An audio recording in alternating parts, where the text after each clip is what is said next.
Daggubati Prasad comments దుమారం continue అవుతూనే ఉంటాయి. ఎమ్మెల్యే సారీ చెప్పాల్సిందే అని జూనియర్ ఎన్టీఆర్ ఫ్యాన్స్ డిమాండ్ చేస్తున్నారు. ఎమ్మెల్యే దగ్గుబాటి ప్రసాద్ క్యాంప్ ఆఫీసును ముట్టడించారు. అరెస్టులు, వార్నింగ్లు, తనిఖీలతో అనంతపురంలో మరోసారి టెన్షన్ వాతావరణం కనిపించింది.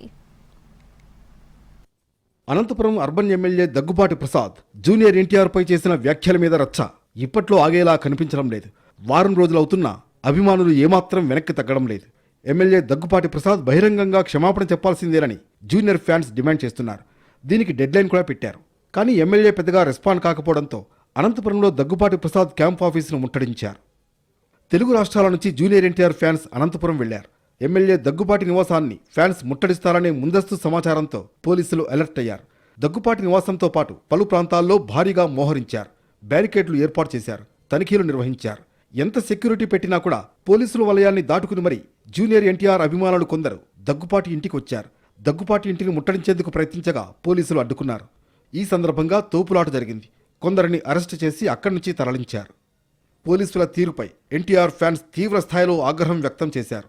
తమకు పార్టీకి ఎలాంటి విభేదాలు లేవని ఫైర్ అయ్యారు. నందమూరి, నారా కుటుంబాలు వేర్వేరు కాదంటూనే ఎమ్మెల్యే ఇంతవరకు క్షమాపణ చెప్పకపోవడం ఏంటని ప్రశ్నించారు. దగ్గుబాటి ప్రసాద్ ఓపెన్గా సారీ చెప్పాల్సిందేనని, లేకుంటే ఎంత దూరమైనా వెళతామని జూనియర్ ఎన్టీఆర్ ఫ్యాన్స్ హెచ్చరిస్తున్నారు. మరి దీనిపై ఎమ్మెల్యే దగ్గుబాటి ప్రసాద్, టీడీపీ ఎలా స్పందిస్తుందో చూడాలి.